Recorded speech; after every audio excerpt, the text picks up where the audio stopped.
इसरो की तरफ से एक नई खुशखबरी हमें सुनने को मिली है।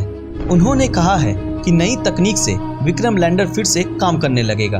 ऑर्बिटर के भेजे गए तस्वीर के अनुसार ये पाया गया है कि लैंडर चंद्रमा की जमीन पर सही सलामत मौजूद है। लेकिन चिंता की बात तो ये है कि वे लैंडर सीधा नहीं बल्कि किसी असमान जगह पर टेढ़ा खड़ा है। वैज्ञानिकों का कहना है कि अगर इसे किसी भी तरह से सीधा खड़ा कर दिया जाए तो ये फिर से काम करने लगेगा। इसरो के एक वैज्ञानिक ने इस बात की पुष्टि भी की है कि उनके पास ऐसी एक तकनीक है जिससे वे इस लैंडर को फिर से सीधा खड़ा करने में सक्षम होंगे और वे इस पे जोर शोर से काम कर रहे हैं। इस लैंडर के नीचे 5 थ्रस्टर्स लगे हैं जिससे इसे सॉफ्ट लैंडिंग का काम करना था। और सिर्फ यही नहीं, इस लैंडर के चारों तरफ थ्रस्टर्स लगाए गए हैं जिससे ये स्पेस में अपनी दिशा बदलता था। और इसरो के वैज्ञानिकों का ये कहना है कि ये सारे थ्रस्टर्स बिल्कुल सही सलामत है। उनके अनुसार लैंडर जिस छोर से जमीन पर पड़ा है उस छोर के थ्रस्टर्स को अगर किसी भी तरह चालू कर दिया जाए तो आसानी से इस लैंडर को सीधा खड़ा किया जा सकता है और इस काम के लिए पर्याप्त ईंधन भी इसमें मौजूद है।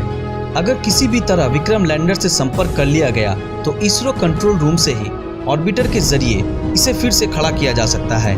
इस काम के लिए हमें इसरो पर पूरा भरोसा करना होगा और करे भी क्यों ना, उन्होंने वो कर दिखाया है जो पूरी दुनिया आज तक नहीं कर पाई है।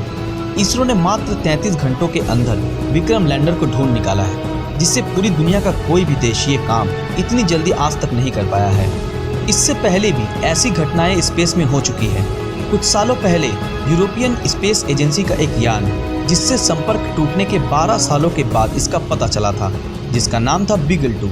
वैज्ञानिकों ने 2.5 महीनों तक दिन रात इससे संपर्क करने की कोशिश की थी पर वो नाकामयाब रहे और 12 साल बाद जब इसका पता चला तब वो 3 हिस्सों में टूटा हुआ पाया गया। ऐसी ही घटना हमारे विक्रम लैंडर के साथ भी हुई थी, लेकिन इसरो के वैज्ञानिकों ने मात्र 33 घंटों के अंदर इसे ढूंढकर मानो एक इतिहास रच दिया हो। चंद्रमा की सतह से 2.1 किलोमीटर की ऊंचाई पर जब लैंडर से संपर्क टूटा तब इसकी स्पीड थी 60 मीटर प्रति सेकेंड और वैज्ञानिक ऐसा अनुमान लगा रहे थे कि अगर लैंडर ने हार्ड लैंडिंग की हो तो ये टूट भी सकता है। लेकिन ऑर्बिटर के भेजे गए तस्वीरों को देखकर इसरो के वैज्ञानिकों को थोड़ी राहत की सांस मिली है और उन्होंने ये खुशखबरी दी है कि लैंडर ने सॉफ्ट लैंडिंग की है और इसे कोई भी नुकसान नहीं हुआ है।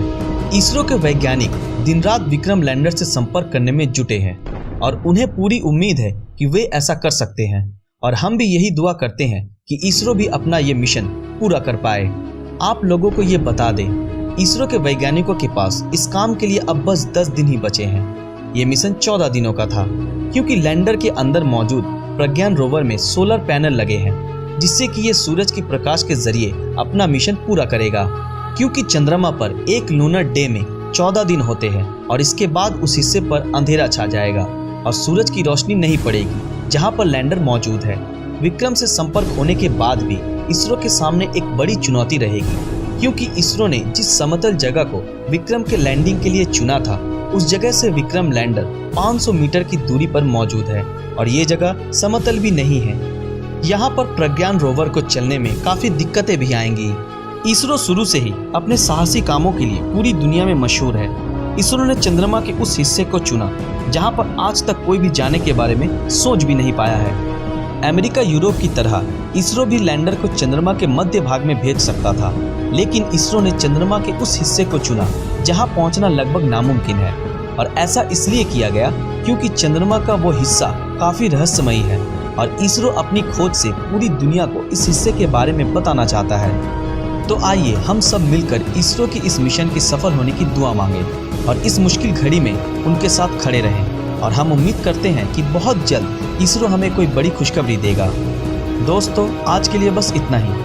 अगर ये वीडियो आप लोगों को अच्छा लगा तो इस वीडियो को लाइक और अपने दोस्तों के साथ शेयर ज़रूर करें और अगर आप हमारे इस चैनल पर नए हैं तो हमारे चैनल को सब्सक्राइब करके बेल आइकन ऑन कर दीजिए। तो मिलते हैं आपके साथ अगले वीडियो में और तब तक के लिए अलविदा।